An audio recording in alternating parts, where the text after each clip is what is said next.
আচ্ছা, আপনারা বলেন তো, একটা প্রতিষ্ঠানের সফলতা কি? চাকরির কোচিং এর যে প্রতিষ্ঠানগুলো আছে বাংলাদেশের মধ্যে, বিশেষ করে aviation related, specially cabin crew চাকরির জন্য, ওই প্রতিষ্ঠানের সফলতাটা মূলত কিসের উপর নির্ভর করবে?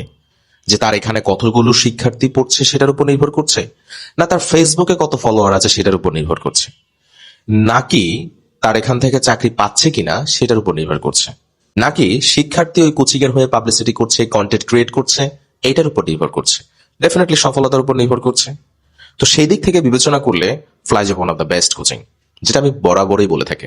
এই যে 23 তারিখ ইউএস বাংলা অ্যালায়েন্সের ফাইনাল ভাবে রেজাল্ট পাবলিশ করেছে, আমি খবরটাও দিয়েছি এবং আমাদের কোচিং থেকে একজনের চাকরি হয়েছে সেটাও আপনাদেরকে জানিয়েছি।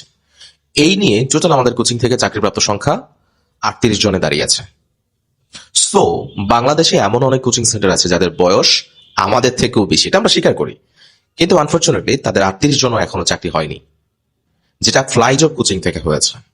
সো এটা যে আমার একেবারে বড়াই করার বিষয় বা অহংকার করার বিষয় ব্যাপারটা তা না, বাট আপনাদেরকে একটু চোখে আঙুল দিয়ে দেখিয়ে দিতে চাচ্ছি যে আসলে একটা কোচিং এর সফলতা কিসের উপর নির্ভর করছে।